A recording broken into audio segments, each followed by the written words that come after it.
Rahim. Today's topic of discussion is rheumatology. तो rheumatology के पास paper start करते हैं। तो सबसे पहला है एसएलई वाला टॉपिक। तो एसएलई में आपने क्राइटेरिया याद रखना है, उसका निमोनिक है डोपामिन रैश। ओके, डी से आपको डिस्क्वाइट रैश देखने को मिलेगा, ओ से ओरल अल्सर है। ओके, पी से आपको फोटोसेंसिटिविटी देखने को मिलती है, ए से आपको आर्थराल्जिया या आर्थराइटिस होता है, एम से मैलर रैश होता है, आई से इम्यूनोलॉजिकल। लाइक उसमें इम्यूनोलॉजिकल में क्या होता है, इम्यूनोलॉजिकल में आपको एंटी डीएस एंटीबॉडी देखने को मिलती होती है। ओके, इसके अलावा एंटी स्मिथ एंटीबॉडी देखने को मिलती होती है। एन से न्यूरोलॉजिकल है, न्यूरोलॉजिकल के अंदर आपको लाइक हम कह सकते हैं कि सीजर है, साइकोसिस देखने को मिलता होता है। आर से आपको देखने को मिलता है रीनल प्रॉब्लम, जिसमें आपको देखने को मिलेगा ल्यूपस नेफ्राइटिस। ए से आपको ईएनए पॉजिटिविटी, एस से सीरोसाइटिस और एच से आपको देखने को मिलता होता है हेमाटोलॉजिकल। हेमाटोलॉजिकल में हर चीज़ कम हो जाती है, पैनसाइटोपिनिया देखने को मिलता होता है। और कब डायग्नोस करेंगे, जब आपको 4 या 4 से ज़्यादा चीज़ें देखने को मिले, और ये आपको 30 ईयर ओल्ड फीमेल में देखने को मिलती होती है। क्लियर, सही हो गया। और जो एसएलई वाला पेशेंट है, एसएलई वाले पेशेंट में एसेप्टिक मेनिंजाइटिस और एसेप्टिक एंडोकार्डाइटिस होने के चांसेस ज़्यादा होते हैं। और जो एसेप्टिक एंडोकार्डाइटिस होता है उसको बोलते हैं लिब बैंड सैक एंडोकार्डाइटिस है। ड्रग फॉर ट्रीटमेंट, ओके, तो कौन सी ड्रग इस्तेमाल करते हैं ओके लिब बैंड सैक एंडोकार्डाइटिस के लिए? एक minute, okay, what name 2 drugs which should be started. Okay, वैसे लिब बैंड सैक एंडोकार्डाइटिस के लिए तो मेनली तो आपने वाल्व की रिप्लेसमेंट करनी होती है, क्योंकि वेजिटेशन बन जाती है ना, तो आपने वारफिनिन देनी है। इसके अलावा हाई डोज ग्लूकोकॉर्टिकॉइड और साइक्लोफॉस्फामाइड है, ये वही ड्रग है जो आप एक्यूट फ्लेयर में भी देते होते हैं। ओके, अब एसएलई में क्या क्या इन्वेस्टिगेशन आपने करानी होती है? अच्छा, most common cause of death in SLE तो वो अपॉर्चुनिस्टिक इन्फेक्शन होती है और रीनल फेलियर होता है। ओके, अब मोस्ट कहने का मतलब है क्या क्या इन्वेस्टिगेशन होती है एसएलई वाले पेशेंट पे? तो एसएलई वाले पेशेंट में आप सीबीसी कराओगे, इसमें आपको पैनसाइटोपिनिया देखने को मिलेगा। ईएसआर सीआरपी करा लोगे, सीआरपी वैसे नॉर्मल होता है लेकिन सीरोसाइटिस में ज़्यादा भी हो सकता है। यूरिन एग्जामिनेशन करा लोगे तो प्रोटीन यूरिया 0.5 से ज़्यादा का होगा, 0.5 ग्राम पर 24 आवर्स। ओके, इसके बाद स्पेसिफिक इन्वेस्टिगेशन है जो कि सीरोलॉजी होती है। बेस्ट स्क्रीनिंग के लिए एएनए होती है। डायग्नोस्टिक आपकी एंटी डीएस एंटीबॉडी होती है, एंटी स्मिथ रीनल डिजीज़ को शो करती है, एंटी फॉस्फोलिपिड एंटीबॉडीज़ होती है, एंटी रो एंटी ला ये आपको देखने को मिलती है। जो एंटी रो होती है ना, ओके, ये एसोसिएटेड होती है ल्यूपस नेफ्राइटिस के साथ। इसके अलावा ये फोटोसेंसिटिविटी भी करा लेती है। ओके, और कॉम्प्लीमेंट्स के लेवल कराओगे, कॉम्प्लीमेंट्स के लेवल में C3 और C4 है जो कि आपको कम देखने को मिलेगा। मैनेजमेंट के अंदर क्या होता है, मैनेजमेंट में किसकी मैनेजमेंट पूछ रहा है वो? ल्यूपस पेरिकार्डाइटिस की मैनेजमेंट पूछ रहा है। अब ल्यूपस पेरिकार्डाइटिस की क्या मैनेजमेंट है? पेरिकार्डाइटिस है तो आपने ANS को रट्टा मारना है, एस्पिरिन, एनसेड्स और स्टीरॉइड है। ओके, और स्टीरॉइड में भी वही हाई डोज ग्लूकोकॉर्टिकॉइड और साइक्लोफॉस्फामाइड जो कि एक्यूट फेलियर में देते होते हैं। और कौन सा स्टीरॉइड देते होते हैं? ओके, मिथाइलपिराडिनिसोलोन देते होते हैं। ठीक हो गया, ओके, मिथाइलपिराडिनिसोलोन है। Okay, clear. बाकी यहाँ ये बता रहा हूँ कि एक्यूट मैनेजमेंट में आप आईवी मिथाइलपिराडिनिसोलोन और साइक्लोफॉस्फामाइड देते हैं, या अल्टरनेटिव में आप माइकोफिनोलेट मॉफिटिल भी दे सकते हैं। और रिफ्रैक्टरी केसेस में आप बेलीमुमाब भी इस्तेमाल कर सकते होते हैं। क्लियर, सही है, ऑलमोस्ट ये हो जाएगा। ओके, बाकी आईवी इम्यूनोग्लोबुलिन्स या प्लाज्मा फेरेसिस भी दे सकते हैं। ओके, अगर किसी को फोटो सेंसिटिविटी हो जाती है, फोटो सेंसिटिविटी का क्या मैनेजमेंट है एसएलई वाले में? आपने सन के एक्सपोजर को और यूवी लाइट को अवॉइड करना है। इसके अलावा हाइड्रोक्सीक्लोरोक्विन इस्तेमाल कर सकते हैं रैश के लिए, और टॉपिकल स्टीरॉइड यूज़ कर सकते हैं, सन की स्क्रीनिंग कर सकते हैं। अब ल्यूपस नेफ्राइटिस में क्या इस्तेमाल करते हैं? ओके, वही ड्रग है जो यहाँ पे आपने पढ़नी है, लाइक आईवी मिथाइलपिराडिनिसोलोन और साइक्लोफॉस्फामाइड आ जाती है। क्लियर। तो इसके बाद है कि एसएलई वाले पेशेंट में आपको रेनॉल्ड फिनोमिना भी आपको देखने को मिलता है। रेनॉल्ड फिनोमिना में WBR वाइट कलर होता है, फिर वो ब्लू में कन्वर्ट हो जाता है, फिर वो रेड में कन्वर्ट हो जाता है जब कोल्ड का एक्सपोजर होता है। ओके, सही हो गया। तो इसको बोलते हैं रेनॉल्ड फिनोमिना। तो रेनॉल्ड फिनोमिना जो प्राइमरी रेनॉल्ड फिनोमिना है, okay, primary Raynaud phenomena idiopathic होता है, सेकेंडरी तो किसी कॉजेज की वजह से होता है। तो आपने इसमें कोल्ड को अवॉइड करना होता है रेनॉल्ड फिनोमिना में। इसके अलावा हीटेड मीटेंस यूज़ करने हैं, और मेन आपने वेजोडाइलेटर इस्तेमाल करनी है। इसमें वेजोडाइलेटर में निफेडिपिन है और सिल्डेनाफिल आ जाती होती है। क्लियर, और प्रोग्नोसिस का काफ़ी अच्छा होता है, बंदा रिकवर कर जाता होता है। इसके बाद अगले क्वेश्चन पे आ जाते हैं, एसएलई के डिफरेंशियल्स पूछ रहा है। ओके, तो यहाँ पर देखो, यहाँ पर एडिमा ऑफ फीट दिया हुआ है, bilateral breast sound at the base of lung कम हुई हुई है। ओके, और एसाइटिस भी एब्डोमेन के अंदर, दैट मीन्स सीरोसाइटिस भी हुआ हुआ है। तो डिफरेंशियल्स में एसएलई के रिलेटेड तो रूमेटॉइड आर्थराइटिस है, क्योंकि दोनों सिमेट्रिकल पोली आर्थराइटिस करवा देते हैं। Okay, rheumatoid arthritis with pericardial एफियन है, रूमेटिक फीवर है। इसके अलावा राइट साइडेड हार्ट फेलियर है, उसकी वजह से भी आपको एडिमा इन फीट आपको देखने को मिल सकता होता है। क्लियर, ठीक हो गया। इसके बाद नेक्स्ट हम आगे चलते होते हैं। Okay, what are the systemic complication caused by SLE? तो एसएलई की वजह से क्या होगा? एसएलई की वजह से लिम्फ एंजाइम एंडोकार्डाइटिस हो जाएगा, एसएलई की वजह से ल्यूपस पेरिकार्डाइटिस हो जाएगा, ल्यूपस नेफ्राइटिस आर्थराइटिस होता है, ल्यूपस प्लूराइटिस होगा और ल्यूपस गैस्ट्राइटिस भी आपको देखने को मिल सकता होता है। क्लियर, ठीक है। इसके बाद जॉइंट पेन में क्या इस्तेमाल करोगे? ओके, जॉइंट पेन में आप एनसेट्स दोगे पेन किलर के तौर पर, लो डोज ग्लूकोकॉर्टिकॉइड दोगे और हाइड्रोक्सीक्लोरोक्वीन है। हाइड्रोक्सीक्लोरोक्वीन आप रूमेटॉइड आर्थराइटिस में भी इस्तेमाल करते हैं और यही हाइड्रोक्सीक्लोरोक्वीन आप कह सकते हैं कि हम स्किन के प्रॉब्लम में भी इस्तेमाल करते होते हैं। ठीक है, इसके बाद हम आ जाते हैं सिस्टेमिक स्क्लेरोसिस वाले टॉपिक में। सिस्टेमिक स्क्लेरोसिस या स्क्लेरोडर्मा, इसकी दो टाइप्स होती है, लोकलाइज्ड और डिफ्यूज है। लोकलाइज्ड को क्रेस्ट सिंड्रोम कहते हैं। क्रेस्ट सिंड्रोम में कैल्सिनोसिस है, रेनॉल्ड फिनोमिना, इसोफेजियल डिस्मोटिलिटी, स्क्लेरोडेक्टाइली और टेलेंजेक्टेसिया होता है। तो इसमें क्या क्या होता है? इसमें आपको स्किन की चेंजेस देखने को मिलती है और जो स्किन की क्रीजेस होती है वो डिसअपीयर हो जाती है। फेशियल अपीयरेंस होती है, बीक लाइक नॉस होगी और माइक्रोस्टोमिया होगा, छोटा सा मुंह होगा, बीक लाइक नॉस होगी। और हैंड में क्या चेंज होगी?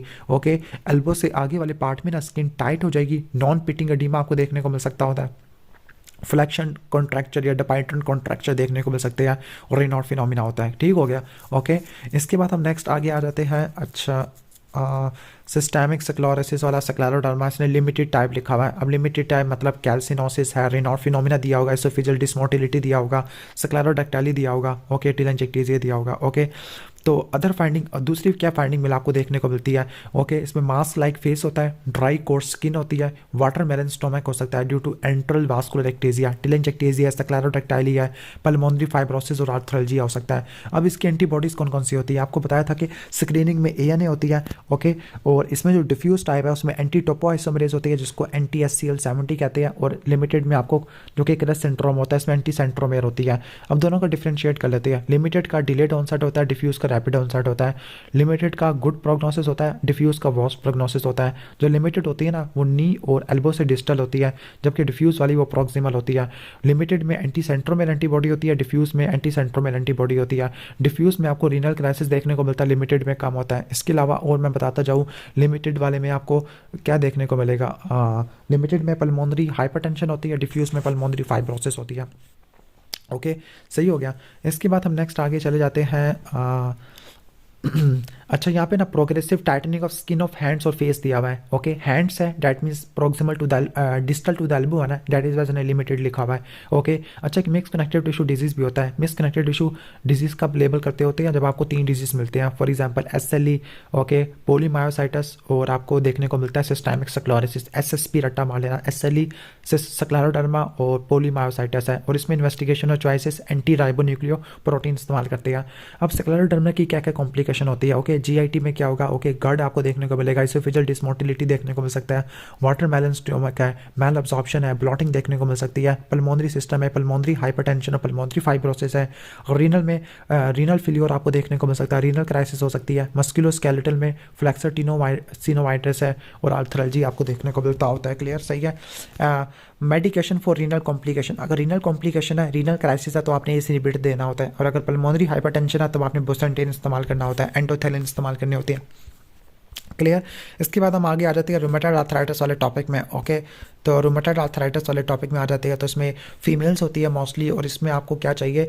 6 वीक्स की तक आपको हिस्ट्री चाहिए होती है, और आपको इनमें से 4 क्राइटेरिया चाहिए होते हैं। नंबर 1, आपको छोटे छोटे जॉइंट्स में या फीट की या रिस्ट के जॉइंट्स में आपको मॉर्निंग स्टिफनेस आपको चाहिए। ओके, नंबर 2, आपको 3 जॉइंट एरियाज के आर्थराइटिस चाहिए। नंबर 3, आर्थराइटिस ऑफ हैंड्स, और नंबर 3, सिमेट्रिकल आर्थराइटिस। ओके, सही है, 4 क्राइटेरिया मिलने चाहिए। ओके, सही है, छोटे जॉइंट्स में होना चाहिए, 3 जॉइंट्स इन्वॉल्व होने चाहिए, हैंड्स के जॉइंट आने चाहिए, और सिमेट्रिकल आर्थराइटिस आपको देखने को मिलना चाहिए।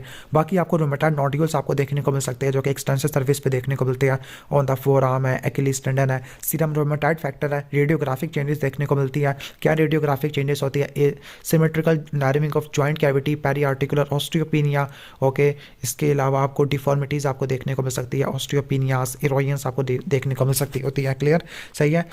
तो आगे चलते होते हैं रूमेटॉइड आर्थराइटिस। आगे रूमेटॉइड आर्थराइटिस में इन्वेस्टिगेशन क्या किया होगी? अब इन्वेस्टिगेशन किसने डब्बे बनाए हुए डेविडसन वाले? डायग्नोस बनाने के लिए कौन सी इन्वेस्टिगेशन करेंगे? डिजीज़ की एक्टिविटी करने के लिए, मॉनिटर करने के लिए कौन सी इन्वेस्टिगेशन कराएंगे? डिजीज़ ने कितना डैमेज किया उसके लिए कौन सी कराएंगे? और ड्रग सेफ्टी के लिए कौन कौन सी कराएंगे? ओके, हम सिर्फ डायग्नोस स्टैब्लिश करने वाला मेन देख लेते हैं। ओके, सबसे पहले इसका क्लिनिकल डायग्नोस करना होता है, CBC, ESR, CRP कराओगे, एक्सरे कराओगे, अल्ट्रासाउंड, MRI कराओगे, और सीरोलॉजी के अंदर सबसे पहले रूमेटॉइड फैक्टर करा लोगे जिसकी स्क्रीनिंग के लिए इस्तेमाल होती है, और NTCCP ओके ये इस्तेमाल करोगे ओके, ये डायग्नोस्टिक के लिए इस्तेमाल होती है। इसके बाद डिजीज़ की एक्टिविटी अगर आपने देखना है तो आप पेन देखोगे, बाय विजुअल एनालॉग स्कोर है, अर्ली मॉर्निंग स्टिफनेस को देखोगे, जॉइंट में टेंडरनेस या स्वेलिंग है, इसके अलावा एक स्कोर को देखोगे, डिजीज एक्टिविटी स्कोर 28 है ओके। अगर ये वैल्यू 2, इसके लिए रट्टा मानिए 2.6 से लेकर 5.1, अगर 2.6 से कम हो जाती है डैट मीन्स के रेमिशन है, मतलब डिजीज ठीक हो रहा है, और अगर 5.1 से ज़्यादा हो जाती है तो हाई एक्टिविटी है, तो 2.6 से लेकर 5.1 रट्टा मार लेना ओके। और डिजीज एक्टिविटी को देखने के लिए ESR और CRP और डैश 25 दास 28 स्कोर आपने रट्टा मार लेना है। और डिजीज़ ने कितना डैमेज किया तो एक्सरे और फंक्शनल असेसमेंट करते होते हैं। अब मैनेजमेंट के अंदर क्या होती है, जनरल मैनेजमेंट में बेड रेस्ट है, स्प्लिंटेज होती है, फिजियो होती है, एनसेड और एनाल्जेसिक्स होती है। स्पेसिफिक मेजर्स के अंदर आ जाती है ओके। स्पेसिफिक मेजर में सबसे पहले अगर आपका डायग्नोस हुआ है, इनिशियल थेरेपी सबसे पहले आपने देनी है मिथोट्रेक्सेट और फॉलिक एसिड देनी होती है ओके, ठीक है। 12 हफ्तों तक, यहाँ 12 हफ्तों का मतलब है 3 महीनों तक आपने देनी है, और साथ में आपने प्रेडिनिसोलोन देनी है ओके। मिथोट्रेक्सेट और प्रेडिनिसोलोन है। फिर इसके बाद आपने DAS स्कोर से मॉनिटरिंग करनी है। डिजीज एक्टिविटी स्कोर 28 है, नॉर्मल कितना बताया था 2.6 से लेकर 5.1 मॉडरेट वाला था ओके। इससे कम हो गया तो उसका मतलब डिजीज ठीक हो रहा है ओके। अगर 2.6 से कम हो रहा है तो मतलब डिजीज़ ठीक हो रहा है, तो आपने कंटिन्यू करना है। अगर 2.6 से ज़्यादा हो रहा है मतलब डिजीज़ सही नहीं हो रहा, तो आपने मिथोट्रेक्सेट के साथ ऐड करनी है सल्फासालाजिन और हाइड्रोक्सीक्लोरोक्विन ओके, सही हो गया। फिर आपने दोबारा DAS स्कोर आपने देखना है। अगर दोबारा 2.6 से कम हो रहा है तो आपने ट्रिपल थेरेपी कंटिन्यू करनी है, लाइक मिथोट्रेक्सेट, सल्फासालाजिन और हाइड्रोक्सीक्लोरोक्विन है। लेकिन अगर 2.6 से लेकर 5.1 है ओके, मतलब मॉडरेट है, मॉडरेट में आपने क्या करनी है ओके, लो डोज प्रेडिनिसोलोन ऐड करने हैं, या DMARD चेंज कर देना disease modifying anti rheumatic drug को। या अगर स्कोर 5.1 से ज़्यादा हो जाता है तो आपने बायोलॉजिकल एजेंट ऐड करना है। बायोलॉजिकल एजेंट कौन सा होता है, TNF इनहिबिटर होते हैं, लाइक इटनरसेप्ट और इन्फ्लिक्सिमाब, ये आपने इस्तेमाल करने होते हैं क्लियर। सर्जिकल थेरेपी में क्या होगा, साइनोवेक्टमी करेंगे या फिर जॉइंट रिप्लेसमेंट सर्जरी कर सकते हैं, आर्थ्रोप्लास्टी कर सकते हैं। वैसे जॉइंट रिप्लेसमेंट सर्जरी ऑस्टियोआर्थराइटिस में करते होते हैं ओके। इसके अलावा न्यूरो सर्जरी भी कर सकते हैं ओके, ठीक हो गया। अब सीरोलॉजी में क्या क्या होती है रूमेटॉइड आर्थराइटिस में, रूमेटॉइड फैक्टर कराते हैं। रूमेटॉइड फैक्टर होता क्या है, ये IgG होती है, नहीं IgM होती है against the FC portion of IgG okay, और एंटी सिट्रोलिनेटेड पेप्टाइड वगैरह कराते होते हैं। इसके बाद रेडियोलॉजिकल इन्वेस्टिगेशन ऑफ हैंड है, तो इसमें आपको सिमेट्रिकल जॉइंट नर्विंग देखने को मिलेगी, पेरी आर्टिकुलर ऑस्टियोपिनिया होता है, मार्जिनल जॉइंट इरोजन होती है, नर्विंग और जॉइंट स्पेस आपको देखने को मिलती होती है ओके। इसके बाद नेक्स्ट है कि आपको रूमेटॉइड आर्थराइटिस के डिफरेंशियल्स बताने हैं, तो आपने ऑस्टियोआर्थराइटिस है, गाउटी आर्थराइटिस है, फाइब्रोमाइल्जिया और पोलीमाइल्जिया को आपने याद रख लेना है ओके। अब क्या क्या पल्मोनरी कॉम्प्लिकेशन होती है रूमेटॉइड आर्थराइटिस में, रूमेटॉइड आर्थराइटिस में पल्मोनरी फाइब्रोसिस होती है, एल्व्यूलाइटिस देखने को मिलता है, इन्फ्लेमेशन के बाद नोड्यूल बन जाती है, और इन्फ्लेमेशन की वजह से पानी भी भर जाता है ना, तो प्लूरल फियन हो जाएगी और कैप्लान सिंड्रोम हो जाएगा। कैप्लान सिंड्रोम होता है रूमेटॉइड नोड्यूल प्लस कोल वर्कर नीमोकोनियोसिस है ओके। इसके बाद नेक्स्ट हम आ जाती है cause of anaemia in rheumatoid arthritis, तो अनीमिया ऑफ क्रॉनिक डिजीज की वजह से हो सकता है। इसके अलावा जो एनसेड्स इस्तेमाल करते हैं उसकी वजह से गैस्ट्राइटिस या ब्लीडिंग हो सकती है, या हेमोलिसिस की वजह से या हाइपरसेप्लिनिज्म की वजह से आपको देखने को मिल सकता होता है ओके। मेन आपने याद रखना है अनीमिया ऑफ क्रॉनिक डिजीज का ओके। इसके बाद है कि drugs to relieve the symptom, तो इनिशियली जो ड्रग्स इस्तेमाल करते हैं वो मिथोट्रेक्सेट और प्रेडिनिसोलोन है, बाद में आप सल्फासालाजिन हाइड्रोक्सीक्लोरोक्विन ऐड करते हैं, फिर आप NT-TNF ऐड करते होते हैं। वो कौन सी होती है NT-TNF, इन्फ्लिक्सिमाब या डालिमुमाब होती है। Treatment to stop progression of disease, progression of disease को आपने रोकना है तो disease modifying anti rheumatic drugs इस्तेमाल करेंगे, यही मिथोट्रेक्सेट होती है, लो डोज प्रेडिनिसोलोन, और 3 दवाइयों का रट्टा मार लेना जो कि इसमें देते होते हैं, सल्फासालाजिन हाइड्रोक्सीक्लोरोक्विन और मिथोट्रेक्सेट है। अच्छा, रूमेटॉइड आर्थराइटिस वाले पेशेंट में आपको एक सिंड्रोम देखने को मिलता है, उसका नाम है फेल्टी सिंड्रोम ओके। फेल्टी सिंड्रोम में सीरो पॉजिटिव रूमेटॉइड आर्थराइटिस होगा, न्यूट्रोपिनिया और स्प्लीनोमेगाली देखने को मिलेगी। और जो सिस्टमिक कॉम्प्लिकेशन होती है इसमें आपको सेकेंडरी जॉर्गन सिंड्रोम हो सकता है ओके। एपिसेक्लाराइटिस, इसके अलावा आपको सेक्लारोमिलेशिया परफॉर्मेंस देखने को मिल सकता होता है, रूमेटॉइड नोडुल्स देखने को मिल सकते हैं, पेरिकार्डाइटिस देखने को मिल सकता है, एटलांटो एक्सियल डिसलोकेशन की वजह से सर्वाइकल कॉर्ड्स कंप्रेशन देखने को मिल सकती है, फेल्टी सिंड्रोम है, कैप्लान सिंड्रोम है, कार्पल टनल सिंड्रोम हो सकता है, अमाइलोइडोसिस की वजह से नेफ्रोटिक सिंड्रोम हो सकता है क्लियर, ऑस्टियोपोरोसिस भी हो सकती है। तो ऑलमोस्ट ये हो जाएगा।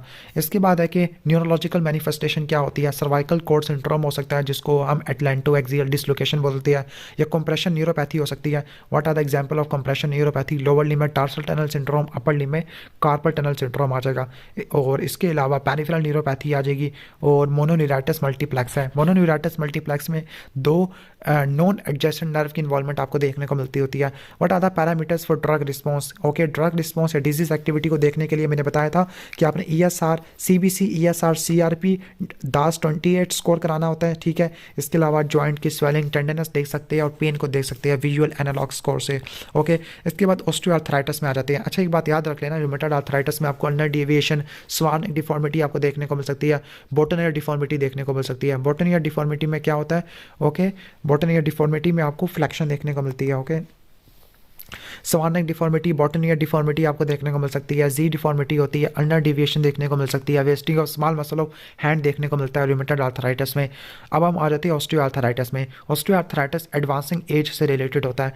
ओके, इसमें क्या होता है? जॉइंट का पेन होता है, क्रैपिटस होता है और ये एक्टिविटी करने से बढ़ जाता होता है और इसमें मॉर्निंग स्टिफनेस होती है लेकिन 30 मिनट से कम की ड्यूरेशन की होती है और ये प्रोक्सिमल इंटरफ्लेंजियल जॉइंट और डिस्टल इंटरफ्लेंजियल जॉइंट को इन्वॉल्व करता है, जबकि रूमेटॉइड आर्थराइटिस डिस्टल इंटरफ्लेंजियल जॉइंट को क्या कर देता है? स्पेयर कर देता होता है, ठीक है। ओके, तो ऑलमोस्ट ये हो जाएगा। बाकी ये कार्पो मेटाकार्पल जॉइंट को अफेक्ट कर सकता है और भी दूसरे जॉइंट्स को अफेक्ट कर सकता है, बस इसमें इन्फ्लेमेशन की चीज़ आपको देखने को नहीं मिलती होती। ओके, तो इसमें इन्वेस्टिगेशन क्या होगी? आप CBC, ESR, CRP करा लोगे, आपको कुछ नहीं मिलेगा। साइनोवियल फ्लूइड की एग्जामिनेशन करोगे, क्लियर नॉन इन्फ्लेमेटरी फ्लूइड मिलेगा with normal viscosity, that means non inflammatory disease है।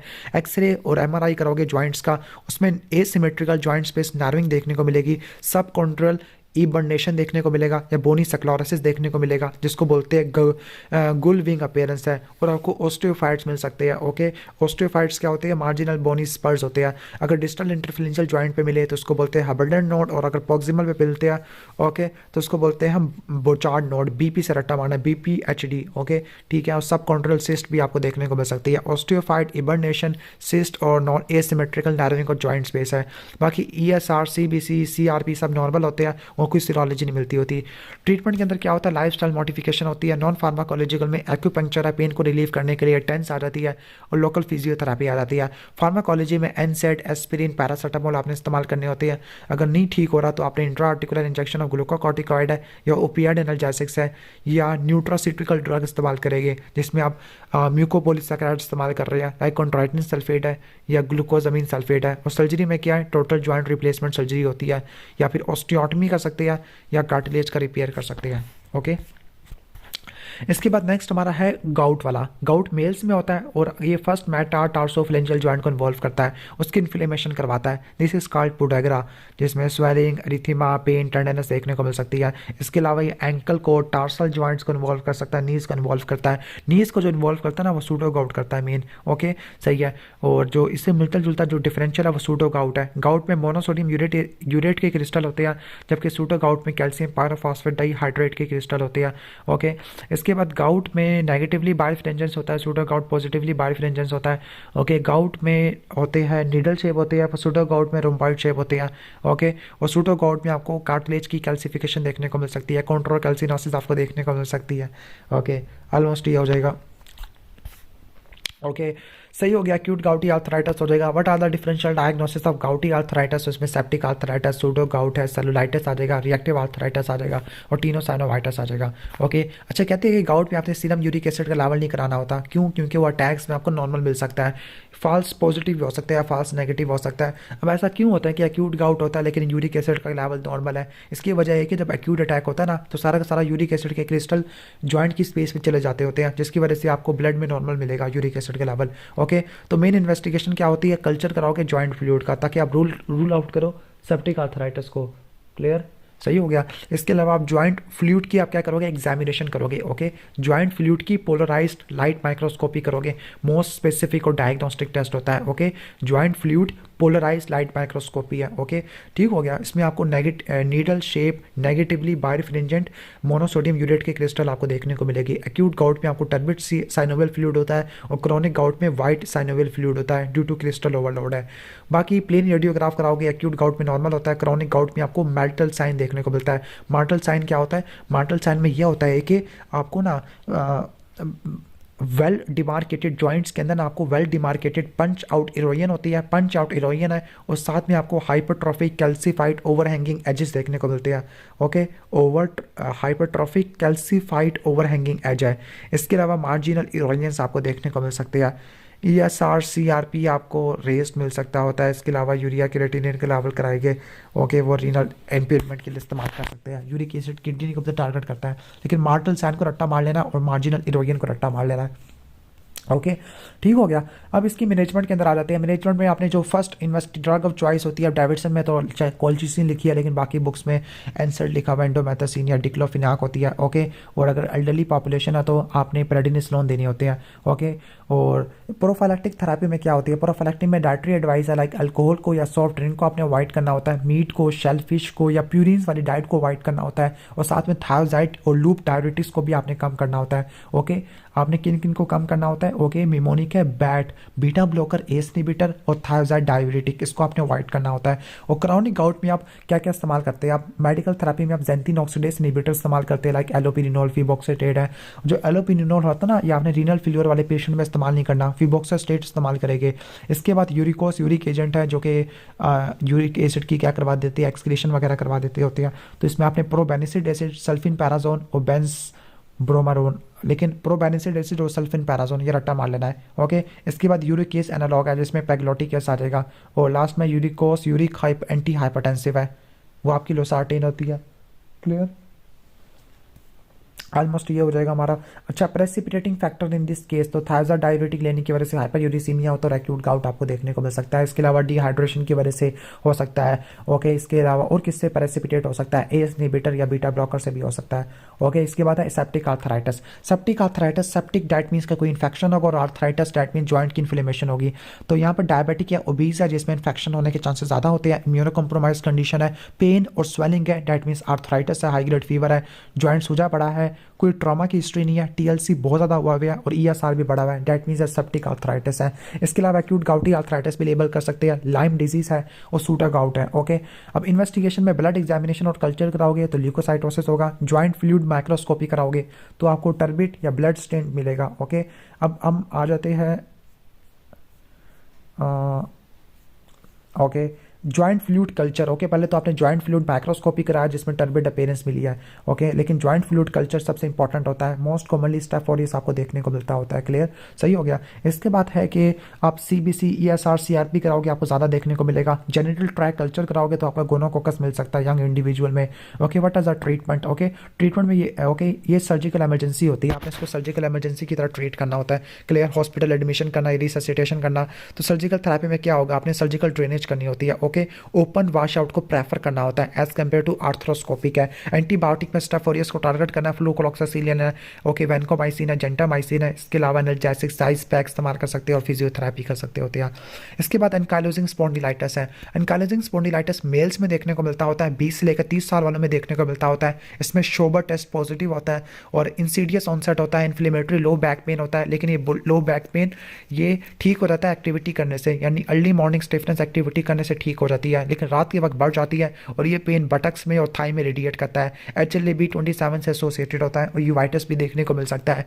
अब जो एनकाइलोजिंग स्पॉन्डिलाइटिस है ना, ये सीरो नेगेटिव स्पॉन्डाइलो आर्थराइटिस में से आता है।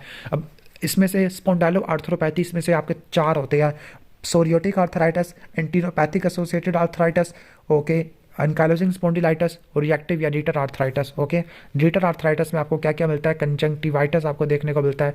ओके, यूरिथ्राइटिस, कंजंक्टिवाइटिस और आर्थराइटिस देखने को मिलता है। यानी जो स्पॉन्डाइलो आर्थरोपैथीज है ना, ओके, वो 4 होती है। वैसे यहाँ पे 3 लिखा हुआ है, एक एक्सियल है, रिएक्टिव है, सोरियोटिक और एंटीरोपैथिक है। सोरियोटिक में आपको सोरियोसिस मिलता होता है, रिएक्टिव में आपको क्या मिलता होता है? ओलिगो आर्थराइटिस मिलता होता है। जीआईटी और गट के इन्फेक्शन की वजह से होता है। जीआईटी में क्लैमिडिया और गट में आपका कैम्पाइलोबैक्टर, शिगेला, साल्मोनेला आ जाएगा। और रीटर ट्राइड होता है। रीटर में यूरिथ्राइटिस, यहाँ पे यूवाइटिस लिखा हुआ है, ये गलत है, कंजक्टिवाइटिस होता है। क्लियर?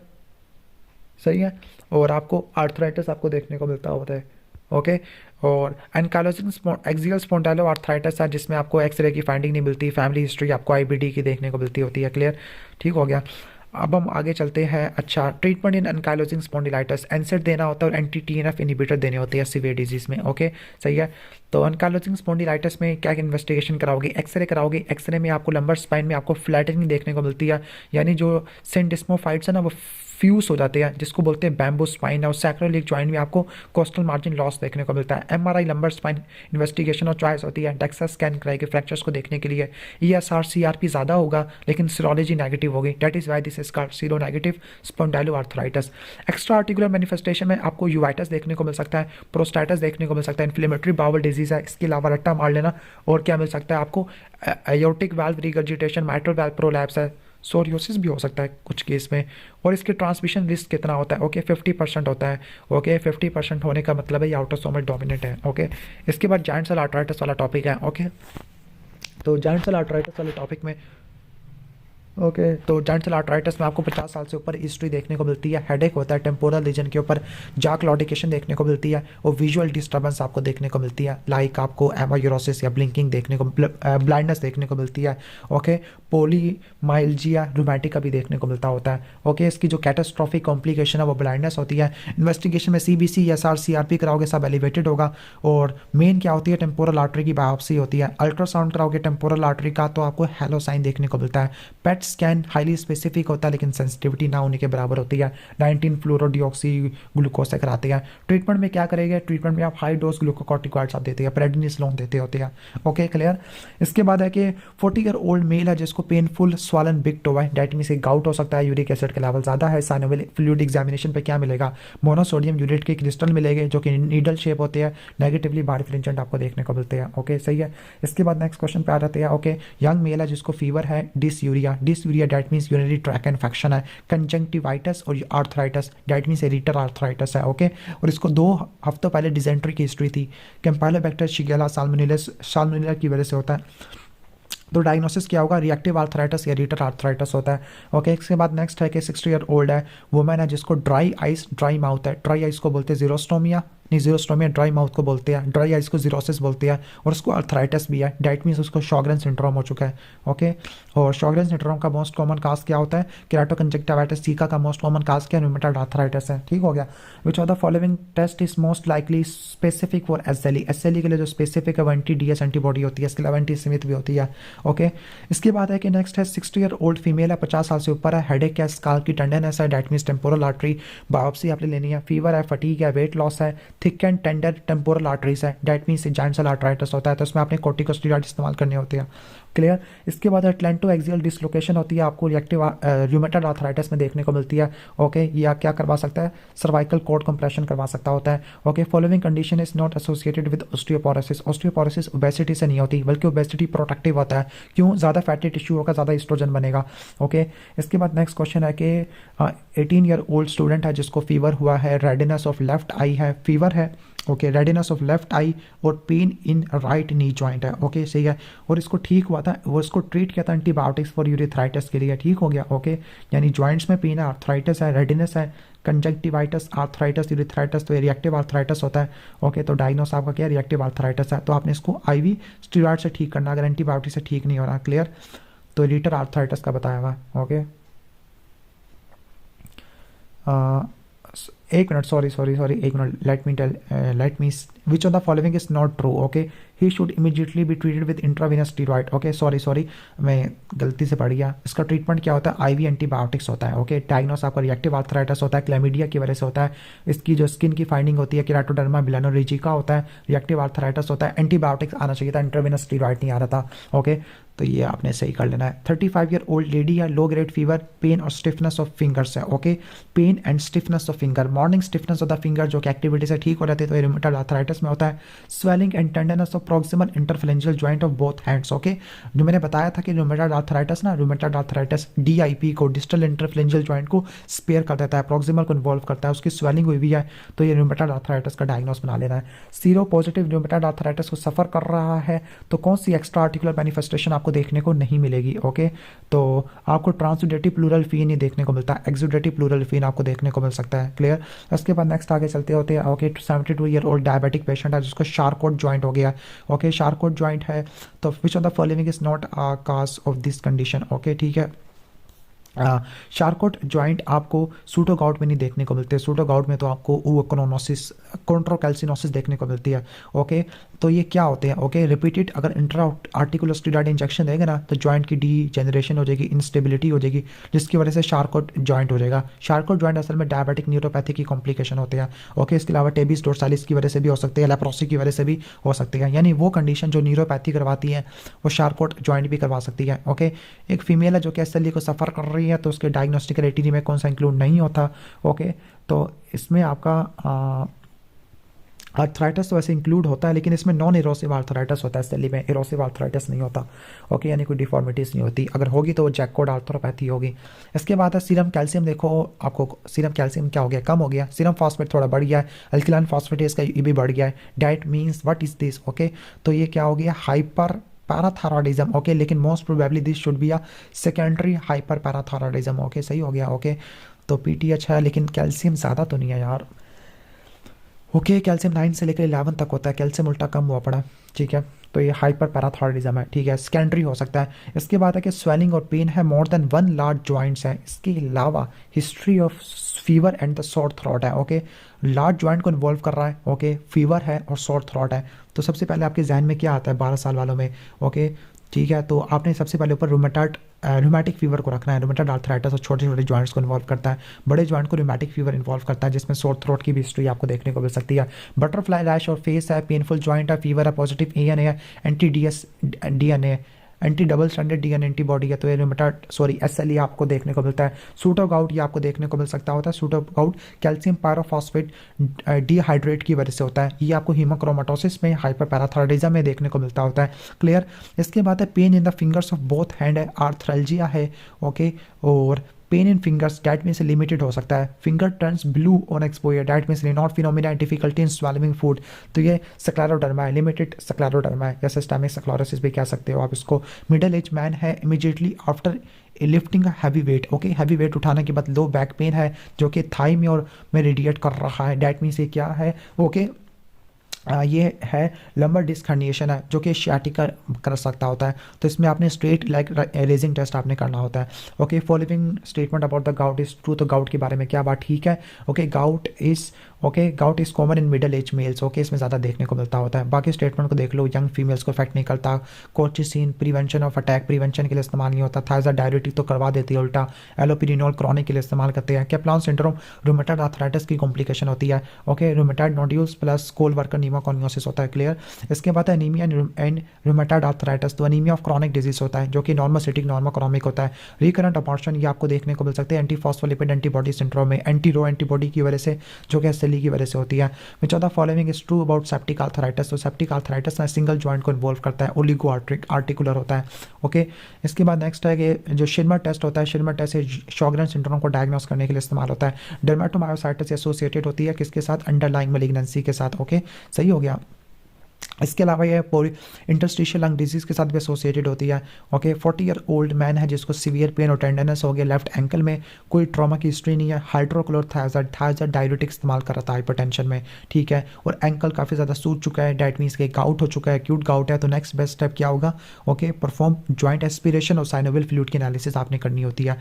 ओके, इसके बाद है कि 30 ईयर ओल्ड लेडी है। ओके, 2 ईयर हिस्ट्री है। ओके, वीकनेस की खासतौर पर मसल्स की वीकनेस की है। ओके, और इसके अलावा आपको डिस्फेजिया और डिस्फोनिया की भी हिस्ट्री है। प्रोक्सिमल मसल्स की थी ना, जो प्रोक्सिमल मसल है वो टेंडर है और वेस्टेड है। ओके, टेंडर है और वेस्टेड है। Okay, she is unable to stand from the squat position. Okay, सही है। और सीपेकी के लेवल भी बढ़ा हुआ है। डैट मीन्स ये क्या है? ये आपको मायोसाइटिस इंडिकेट कर रहा है, पोली मायोसाइटिस बता रहा है। ठीक हो गया। ओके, मसल की वीकनेस बताई हुई है, प्रोग्रेसिव वीकनेस है, डिस्फेजिया डिस्फोनिया दिया हुआ है। तो ये पोली मायोसाइटिस है जिसमें आप इलेक्ट्रोमायोग्राफी वगैरह करते होते हैं, मायोपैथी को इंडिकेट कर रहा है। इसके बाद है पेन और swelling in right knee joint और लेफ्ट एल्बो में, दोनों में हो रहा है। और history of fever for 1 week accompanied by conjunctival redness, dysuria है यानी कंजक्टिवाइटिस है, आर्थराइटिस है, और आपको यूरिथ्राइटिस देखने को मिल रहा है। तो ये रिटल सिंड्रोम है। डिजेंट्री की भी हिस्ट्री है 2 हफ्ते पहले, यानी ये कैम्पेलोबैक्टर शिगेला साल्मोनेलोसिस की वजह से हो सकता है। जबकि लाइक यूरिनरी ट्रैक के अंदर आपने 2 रट्टा मारने हैं, यूरिनरी ट्रैक के अंदर आपके क्लाइमीडिया और गोनोरिया आ जाता है। ठीक है, 65 ईयर ओल्ड डायबिटिक है, present with high grade fever और severe pain in left hip joint है। ओके, सही है। और जनरलाइज मलेस और लॉस ऑफ एपिटाइट है, हिप को मूव करना बड़ा मुश्किल हो गया, लोकलाइज टेंडनस स्वेलिंग हुई है और कोई दूसरा जॉइंट इन्वॉल्व नहीं हुआ। डेट मीन्स सेप्टिक आर्थराइटिस है जिसमें आप एस्पायरेशन करोगे और कल्चर कराओगे उसका जॉइंट फ्लूइड का। इसके बाद क्वेश्चन नंबर 30 पे आ जाती है। क्वेश्चन नंबर 30 है most common extra articular manifestation जो होती है वो आपको इंटीरियर यूवाइटिस आपको देखने को मिलती है, बाकी भी हो सकती है लेकिन इंटीरियर यूवाइटिस काफ़ी ज़्यादा कॉमन होती है। ओके, एक वुमेन है जो कि व्हील करती थी और पर्दा ऑब्जर्व करती थी, हाईलैंड से आई है, अब उसको प्रोक्सिमल गर्डल वीकनेस है। ओके, प्रोक्सिमल वीकनेस हुई है, बोवल हैबिट्स नॉर्मल है, फेस इज नॉर्मल लुकिंग है, पावर कम हुई पड़ी है। ओके, रिफ्लेक्सिस भी नॉर्मल है। ओके, दैट मीन्स ये क्या है, ओके पर्दा करती है, व्हील्स करती है, प्रोक्सिमल गर्डल वीकनेस है, बाकी सब चीज़ें नॉर्मल है, बोवल हैबिट्स भी नॉर्मल है। सही है, तो कौन सा लेवल कराओगे आप, विटामिन डी के लेवल करा लोगे। ओके, लिमिटेड सन एक्सपोजर की वजह से ऑस्टियोपोरोसिस या ऑस्टियोमलेशिया आपको देखने को मिल सकता होता है। ठीक है, इसके बाद है severe knee pain over the 24 hours है, नी इज रेड स्वॉलन टेंडर है, हिस्ट्री ऑफ डायबिटीज मेलाइटिस और कार्डियोमायोपैथी है। ओके, कार्डियोमायोपैथी है, डायबिटीज मेलाइटिस है। ओके, तो हीमोक्रोमेटोसिस में, हाइपरपैराथायरॉयडिज्म में, डायबिटीज़ में आपको देखने को मिलता होता है। ओके, सूडो गाउट देखने को मिलता है, तो इसमें आपने क्या करना है, आपने आर्थ्रोसेंटिसिस करना है और पॉजिटिवली बारफिलिंजन ट्रोम्बाइड क्रिस्टल्स को आपने देखना है क्योंकि यहाँ पे कैल्शियम पायरोफॉस्फेट डाइहाइड्रेट क्रिस्टल्स की फॉर्मेशन होती है। ओके, इसके बाद हम आगे चलते हैं। रैश ओवर द स्काल्प है with the loss of hair और सम पिगमेंटेशन है, हाइपोपिगमेंटेशन है, ओरल अल्सर भी है। ओके, 32 ईयर्स की है, डैट मीन्स एसएलई पॉजिटिव है, सीजर साइकोसिस नहीं है। ठीक है, एच बी कम हुआ पड़ा है, टीएलसी भी कम है, प्लेटलेट भी कम है, ये भी पॉइंट मिल गया। किडनी की इन्वॉल्वमेंट है, चेस्ट एक्सरे भी नॉर्मल है। तो किडनी को डायग्नोस करने के लिए आप रीनल बायोप्सी कराते हैं ल्यूपस नेफ्राइटिस को डायग्नोस करने के लिए। क्लियर। इसकी बात है कि 35 years old right handed drilling worker है जिसको नॉक्टर्नल नंबरेंस हुई और पेन राइट हैंड को इन्वॉल्व कर रहा है। ठीक है, ओके, और एट्रोफी ऑफ थिनार मसल है, अभी रात के वक्त पेन होना और हैंड शेक से ठीक हो जाना, तो ये मीडियन नर्व की कंप्रेशन है, डेट मीन्स ये कार्पल टनल सिंड्रोम है। Okay, clear. इसके बाद नेक्स्ट आगे चलते हैं हम, क्वेश्चन नंबर 35 पे चलते हैं। एनकाइलोजिंग स्पॉन्डिलाइटिस है और रिस्ट एल्बो और नी जॉइंट की इन्वॉल्वमेंट है, तो कौन सी ड्रग इफेक्टिव होगी। ओके, ठीक है, अब चूंकि सीवियर डिजीज़ है और सिस्टमिक डिजीज हो चुका है तो आपने TNF अल्फा इस्तेमाल करनी होती है जिसमें आप डायलिमोमा पर इस्तेमाल करते होते हैं। क्लियर। इसके बाद हम आगे चलते होते हैं। Okay, 22 year old married man है जो कि स्वेलिंग हुई है, स्मॉल जॉइंट्स ऑफ हैंड है। ओके, फीवर भी हो रहा है along with dysuria. Okay, fever भी हो रहा है और डिसयूरिया भी हो रहा है। ओके, सही है। ओके, अब ऑप्थल्मोलॉजिस्ट के पास भी गया है, आई रेडिनेस है इसको, यानी कंजक्टिवल कंजेशन है, यूवाइटस है, सॉरी कंजक्टिवाइटिस है, आर्थराइटिस है, तो ये रिटर सिंड्रोम है। तो सिस्टमिक स्टेरॉइड आप किस कंडीशन में इस्तेमाल करते होते हैं। ओके, वैसे यहाँ पर ये मैंने चेक करना पड़ेगा, इसने लिखा हुआ इंटीरियर यूवाइटस है। Okay, it is a serious ocular emergency, it is in indication for systemic steroids है, बाकी किसी में सिस्टमिक स्टेरॉइड इस्तेमाल नहीं करते। वैसे रिएक्टिव आर्थराइटिस बन रहा है। अच्छा, 45 ईयर ओल्ड वुमेन है जिसके फिंगर्स में पेन होता है, उन एक्सपोज टू द कोल्ड है, आर्थरेल्जिया और डिफिकल्टी स्वेलिंग है, this is the scleroderma. Okay, ठीक हो गया। इसके बाद है कि 30 ईयर ओल्ड है, rapid onset of pain involving the first metatarsophalangeal joint है, स्वेलिंग को टेंडरनेस बढ़ जाती है। ओके, और किसी जॉइंट्स की इन्वॉल्वमेंट नहीं है। Okay, that means most probably ये क्या हो सकता है, फर्स्ट मेटाटार्सोफेरेंजियल जॉइंट है यानी बिग टो का है, तो ये क्या होगा, गाउट हो सकता है। क्लियर, बिग टो का जॉइंट्स इन्वॉल्व कर रहा है। ओके, इसके बाद है सिमेट्रिकल पोली आर्थराइटिस जो कि रूमेटॉइड आर्थराइटिस को रिजेंबल कर रहा है, तो ये आपको सोरियोटिक आर्थराइटिस में भी देखने को मिल सकता है और एसएलई में भी देखने को मिल सकता होता है। क्लियर, सही हो गया। इसके बाद हम आगे आ जाते होते हैं लिमिटेड क्यूटेनियस सिस्टमिक स्क्लेरोसिस, तो कौन सी एंटीबॉडी होती है, एंटी सेंट्रोमेयर होती है, और कौन सा सिंड्रोम होता है, क्रेस्ट सिंड्रोम होता है। Okay, headache in right temporal region है, स्काल्प की टेंडरनेस है, जॉ क्लॉटिकेशन देखने को मिल रहा है, कलर परसेप्शन भी कम हो गया है, डिप्लोपिया भी हो गया है, that means joint cell arthritis है जिसको बोलते हैं टेम्पोरल आर्टरी आर्थराइटिस है। क्लियर। इसके बाद pleuritic rash over the buttocks और लेग्स है, बच्चों में है, डेट मीन्स ये हिनोशोलिन परपरा हो सकता है, एब्डोमिनल पेन है, ब्लडी स्टूल आर्थराल्जी है, तो ये हिनोशोलिन परपर है। ठीक हो गया। इसके बाद है कि 25 ईयर ओल्ड फीमेल है विद रूमेटॉइड आर्थराइटिस, लेकिन वो प्रेग्नेंट है। ओके, प्रेग्नेंट है तो मेथोट्रेक्सेट तो दे नहीं सकते होते। ओके, हाइड्रोक्सीक्लोरोक्विन भी हम इस्तेमाल नहीं कर सकते होते, तो हम क्या इस्तेमाल कर सकते हैं, सिर्फ सल्फासालाजिन इस्तेमाल कर सकते हैं। वैसे सल्फोनामाइड भी तो होती है लेकिन अब मजबूरी है। अच्छा, इसके बाद आगे चलते हैं। ओके, रूमेटोलॉजी के अंदर pain and swelling in first carpo metacarpal joint. Okay, first carpo metacarpal joints में होती है ये ऑस्टियोआर्थराइटिस होता है। ठीक हो गया, CMC। अगर फर्स्ट मेटाटार्सोफेरेंजियल जॉइंट होता तो हम लिखते गाउट। 2 वीक हिस्ट्री है। ओके, डायरिया की बिफोर द ऑनसेट ऑफ आर्थराल्जिया, तो ये रिएक्टिव आर्थराइटिस में देखने को मिलता होता है।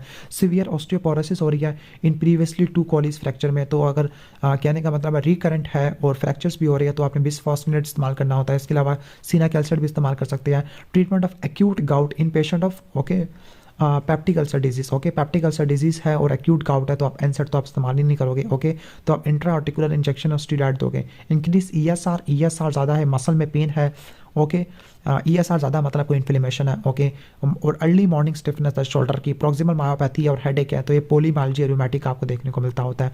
ड्रग फॉर एक्यूट गाउट तो इंडोमेथासिन होती है, फर्स्ट लाइन इज कॉल्चिसिन है। Fracture plus hematuria plus rhabdomyolysis, okay ठीक हो गया, ओके अच्छा रेब्डोमायोलाइसिस में आपको पता है कि केराटिन फॉस्फोकाइनेज के लेवल ज़्यादा देखने को मिलता होता है, वो किडनी को हिट करेगा जिसकी वजह से हीमाचूरिया हो जाएगा। Treatment of female with present with joint pain है और लेकिन इन्फ्लेमेटरी मार्कर एब्सेंट है तो वो ऑस्टियोआर्थराइटिस है तो आपने एनसेड देना होता है, पैरासीटामोल देनी होती है।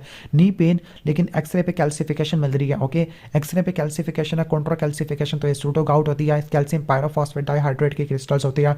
Drug for both skin and joint lesion in psoriasis, तो सोरियोसिस में दोनों के लिए आप मिथोट्रिजेट इस्तेमाल करती होती है। आर्थराइटिस, कंजक्टिवाइटिस और यूरिथराइटिस तो ये रिटर सिंड्रोम होता है। Pain off shoulder and hip, okay और प्रोक्सिमल मसल्स की इन्वॉल्वमेंट की वजह से पोलीमाइल्जिया रूमेटिका कहते हैं। सिस्टेमिक स्क्लेरोसिस है, ओके रिनॉट फिनोमिना देखने को मिलता होता है सिस्टेमिक स्क्लेरोसिस में। वीक नॉस होती है। टीलेंजेक्टेसिया देखने को मिलता है। टीलेंजेक्टेसिया देखने का मतलब है कि ये क्या है, क्रस्ट सिंड्रोम है तो ये एंटी सेंट्रोमेर एंटीबॉडी होती है, ओके जो निकोटिनिक एसिटाइलकोलिन रिसेप्टर होते हैं पोस्ट साइनेप्टिक पर, उसको एंटीबॉडी टारगेट करती है तो वो माइस्थीनिया होता है, जबकि प्री साइनेप्टिक कैल्शियम चैनल को टारगेट करने वाला वो लैम्बर्ट-ईटन सिंड्रोम होता है। Cause of calf pain in patient with orogenital ulcer and erythema nodosum, okay ठीक है तो ओरोजेनिटल अल्सर, इरिथेमा नोडोजम और साथ में काफ पेन तो ये बैकर्ट सिंड्रोम हो जाएगा जिसकी कॉम्प्लिकेशन होती है, जिसका काज होता है thromboembolism, okay. Criteria for rheumatoid arthritis, तो रूमेटॉइड आर्थराइटिस में आपको मोर देन और इक्वल टू 6 चाहिए, जबकि एसएलई में आपको 4 चाहिए होते हैं, okay. 60 year old with osteophytes होते हैं। ऑस्टियोफाइट अगर आपको बोचार्ड नोड देखने को मिलती है प्रॉक्सिमल पे और डिस्टल पे आपको हेबर्डन नोड देखने को मिलती है। सब कॉन्ट्रल स्क्लेरोसिस और ऑस्टियोफाइट्स है तो ऑस्टियोआर्थराइटिस में देखने को मिलती है। मॉनिटरिंग विद एजेथियोपेरिन, एजेथियोपेरिन जब आप दे रहे हो तो आपने क्या देना है, क्या देखना है, सीबीसी और एलएफटी, क्यों, क्योंकि लीकोपीनिया और हेपेटाइटिस करवा देती होती है। इन्वेस्टिगेशन फॉर मायोसाइटिस ओसिफिकेंस तो आपने मसल बायोप्सी करानी होती है, क्लियर। और acute mono arthritis after a week of diarrhoea, okay after a week of diarrhoea जोड़ों का दर्द शुरू हो गया और हाई न्यूट्रोफिल आ रहे हैं तो रिएक्टिव आर्थराइटिस होता है। Scaling behind the eye, okay ectropion है और आर्थराइटिस है, ओके स्केलिंग है और तो ये सोरियोटिक आर्थराइटिस में देखने को मिलती है, मैंने चेक करना पड़ेगा, हाँ ठीक है, ओके। एक्ट्रोपियन प्लस आर्थराइटिस सोरियोटिक है। रूमेटॉइड आर्थराइटिस में मेन एंटी सीसीपी एंटीबॉडी होती है। अगर टीएलसी का लेवल ज़्यादा है, फीवर, एक्यूट इन्फ्लेमेशन है, स्टेफ ऑरियस का इन्फेक्शन है तो वो रिएक्टिव आर्थराइटिस होता है। इंक्रीज सीपी के लेवल और स्किन की लेयन है, स्किन की लेयन में शॉल साइन आता है, हिलियोट्रोपी रैश आता है, ओके और गोट्रान पैप्यूल्स आती है तो ये डर्मेटोमायोसाइटिस में देखने को मिलते हैं। एक्यूट गाउट के लिए जो ट्रीटमेंट अवेंसेड होती है फर्स्ट लाइन आपकी कोल्चिसिन आ जाती है, क्लियर। इसके बाद है बोनी इरोजेंस आपको देखने को मिलती है। पेरी आर्टिकुलर बोनी इरोजेंस है, जॉइंट डिफॉर्मिटीज है, रूमेटॉइड आर्थराइटिस में होती है। Initial investigation in case of back pain तो आपने एक्सरे कराना है, बेस्ट इन्वेस्टिगेशन एमआरआई होती है, ओके इसके बाद है डायग्नोस्टिक इन्वेस्टिगेशन इन एसएलई में एंटी डबल स्ट्रैंडेड एंटीबॉडी कराते हैं, okay aspiration of synovial fluid, okay synovial fluid की आप साइटोलॉजी कराओगे, कल्चर वगैरह देखोगे, माइक्रोस्कोपिक एग्जामिनेशन करोगे, पोलराइज लाइट माइक्रोस्कोपी करोगे कि पॉजिटिव बाइफ्रिंजेंट है, नेगेटिव है, रोम्बॉइड शेप है, नीडल शेप है। माइस्थीनिया ग्रेविस है, डिप्लोपिया और fatigue at the end of the day होती है तो इसमें post synaptic acetyl anti acetylcholine receptor antibodies आपको देखने को मिलती है। Drug in case of acute gout तो एनसेड आ जाती है। रिकरेंट पैरोटिड ग्लैंड की इनलार्जमेंट है और इंक्रीज ग्लिटनेस इन आइज तो ये शॉगरन सिंड्रोम में देखने को मिलती होती है। HLA-B27 ये होता है इनकालोजिंग स्पॉन्डिलाइटिस में। HLA-B5 ये था बैकर्ट सिंड्रोम में। पेनफुल स्वॉलन विक्टो तो ये एक्यूट गाउट होता है। ड्रग्स इसको एक्यूट गाउट में अवॉइड करना हुआ है एलोपिरिनोल, इसके अलावा आपने इसी को रीनल फ्लूअर में भी नहीं देना होता। डायग्नोस्टिक इन्वेस्टिगेशन इन SLE तो एंटी डबल स्ट्रैंडेड एंटीबॉडी होती है। ओल्ड एज पर्सन है with stiffness in distal interphalangeal joint, okay अब डिस्टल इंटरफ्लेंजियल ज्वाइंट तो रूमेटॉइड आर्थराइटिस तो हो नहीं सकता तो ये ऑस्टियोआर्थराइटिस ही बचता है। डिसेंट्री है, फिर इसके बाद फीवर हो रहा है, कंजंक्टिवाइटिस, आर्थराइटिस, यूवाइटिस है, यूवाइटिस तो नहीं होता, आर्थराइटिस यूरिथराइटिस होता है तो एरिटर सिंड्रोम होता है। प्रोक्सिमल सिमेट्रिकल प्रोक्सिमल मायोपैथी देखने को मिलती है। लोअर लिम्स की और स्किन में changes like heliotrope rash, shawl sign है, गोट्रान पैप्यूल है तो डर्मेटोमायोसाइटिस होता है।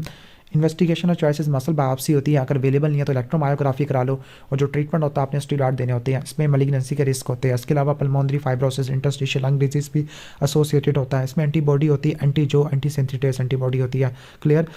मिडल एज फीमेल है विद सिमेट्रिकल मॉर्निंग स्टिफनेस और जॉइंट स्वेलिंग होती है तो रूमेटॉइड आर्थराइटिस में देखने को मिलता है। मोर स्पेसिफिक एंटीबॉडी सीसीपी होती है, okay, as compare to rheumatoid factor है। ट्रीटमेंट में वही मेथोट्रेक्सेट, हाइड्रोक्सीक्लोरोक्विन, सल्फासालाजिन इस्तेमाल करते हैं। Erosion, peri articular bony erosions, osteophyte तो उसमें नहीं होते। इरोइंस आपको देखने को मिलती है। इसके अलावा सिमेट्रिकल नर्विंग ऑफ जॉइंट्स में साइड डिफॉर्मिटीज आपको देखने को मिल सकती है। पेरी आर्टिकुलर ऑस्टियोपिनिया देखने को मिल सकता होता है। क्लियर। कॉम्प्लिकेशन क्या हो सकती है? कैप्लान सिंड्रोम हो सकता है कि रूमेटॉइड नोड्यूल प्लस कोलवर्कर न्यूमोकोनियोसिस है। सेकेंडरी शॉगरेन सिंड्रोम हो सकता है जिसमें dry mouth, dry vagina, dry eyes होती है। कार्पल टनल सिंड्रोम है। एक्सुडेटिव प्लूरल फियन होती है। एटलेंटो एक्सियल जॉइंट डिसलोकेशन होती है। सर्वाइकल कॉर्ड्स कंप्रेशन होती है।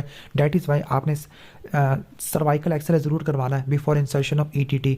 Rheumatoid arthritis with psoriasis, okay, अगर सोरियोसिस भी आ जाए तो वह सोरियोटिक आर्थराइटिस होता है, उसमें आप मीथोट्रेक्सेट इस्तेमाल करते हैं। पैनसाइटोपिनिया है। नॉन इरोसिव आर्थराइटिस है। बटरफ्लाई रैश है। रेस ESR है। SLE है। स्क्रीनिंग के लिए ANA और स्पेसिफिसिटी के लिए एंटी-DS एंटीबॉडी होती है। इन्वेस्टिगेशन फॉर रीनल डिजीज तो रीनल बायोप्सी होती है, okay. Symmetrical thickening, tightening and induration of skin distal to the elbow और नी तो लिमिटेड स्क्लेरोडर्मा होता है। एंटी सेंट्रोमेर एंटीबॉडी होती है। डिफ्यूज में जो इन्वॉल्वमेंट होती है वो प्रोक्सिमल होती है और उसमें एंटीबॉडी एंटी टोपोइसोमेरेस होती है, जिसको एंटी SCL70 भी कहते हैं। Degenerative disease in advancing as, लेकिन कोई इन्फ्लेमेटरी फाइंडिंग नहीं मिल रही तो ऑस्टियोआर्थराइटिस होता है। इसमें एक्सरे पे आपको सब कंट्रोल इबर्नेशन देखने को मिलती है, सिस्ट देखने को मिलती है, हेबर्डनर और बोचार्ड नोट देखने को मिलते हैं। ट्रीटमेंट में NSAID है, पैरासीटामोल है, लोकल स्टेरॉइड इंजेक्शन देते हैं। लेकिन ट्रीटमेंट और चॉइसेस हिप या टोटल आर्थ्रोप्लास्टिक लानी है, okay. Mail with the history of using thyroid diuretic है जो कि हाइपरटेंशन के लिए इस्तेमाल करते हैं। अगर फर्स्ट मैटर टार्सोफरेंजियल जॉइंट में पेन हो तो एक्यूट गाउट होता है। नी में भी हो सकता है लेकिन नी में सूडो गाउट होता है, okay. Negatively birefringent needle shape crystal होते हैं, ओके। और थेरेपी करने से पहले आपने जॉइंट फ्लूइड कल्चर भेजना है, ओके, एंटीबायोटिक को या इन्फेक्शन को रूल आउट करने के लिए, सेप्टिक आर्थराइटिस को रूल आउट करने के लिए। एक्यूट अटैक में कॉल्चिसिन देना है, इंसेट देना है, और प्रोफाइलैक्सिस में एलोपिरिनोल या प्रोबेनिसिड एसिड आपने इस्तेमाल करना होता है। क्लियर, ठीक है। सूडो गाउट से कंफ्यूज नहीं करना। सूडो गाउट में नी में पेन होता है और कार्टिलेज की कैल्सिफिकेशन होती है, क्रिस्टल्स रोम्बॉइड शेप होती है और कैल्शियम पायरोफॉस्फेट डाइहाइड्रेट होते हैं। डायबिटिक और ओबीस है, ओके, ठीक है। और आपको सीवियर पेन इन लेफ्ट नहीं है, होट रेड और स्वेलन हो चुका है, डेट मीन्स सेप्टिक आर्थराइटिस होता है। लो बैक पेन जो कि बटक्स और बैक ऑफ थाई में रेडिएट कर रहा है, एक्टिविटी से रिलीव हो जाता है तो ये एनकाइलोजिंग स्पॉन्डिलाइटिस होता है। इन्वेस्टिगेशन और चॉइसेस MRI होता है, ठीक हो गया, ओके। और इसमें ट्रीटमेंट में आप NSAIDs और एंटी TNF अल्फा इस्तेमाल करोगे। TNF अल्फा लाइक इन्फ्लिक्सिमाब है, डेलिमोमाब है। Most common complication anterior uveitis होती है, फैमिली हिस्ट्री पॉजिटिव होती है, 50% ट्रांसमिशन का चांस होता है। और अगर सेम फीचर आ जाए, ओके, फैमिली हिस्ट्री भी पॉजिटिव हो, ओके, और IBD भी लिखा हुआ है तो एक्सियल स्पॉन्डाइलोआर्थराइटिस होता है, okay. Joint pain following the GIT और जेनिटल यूरिनरी ट्रैक इन्फेक्शन तो रिएक्टिव आर्थराइटिस होता है। रेटस में आपको यूरिथ्राइटिस, आर्थराइटिस, यूवाइटिस नहीं है, कंजंक्टिवाइटिस है। फीचर्स ऑफ रूमेटॉइड आर्थराइटिस है और हेडेक और विजुअल सिम्टम्स है, ओके। हेडेक और विजुअल सिम्टम्स आपको जॉइंट सेल आर्थराइटिस की वजह से देखने को मिल सकते होते हैं। इसके अलावा आपको एब्रप्ट, क्या लिखा हुआ है, एब्रप्ट पेन इन शोल्डर लिखा हुआ, पता नहीं क्यों एब्रप्ट प्रॉक्सिमल मायोपैथी है, पता नहीं क्या। तो ये पोलीमाइल्जिया रूमेटिका होता है जिसमें आपको कहने का मतलब प्रॉक्सिमल मायोपैथी देखने को मिलती है। ट्रीटमेंट क्या होगा? स्टीरॉइड इस्तेमाल करने हैं, ओके।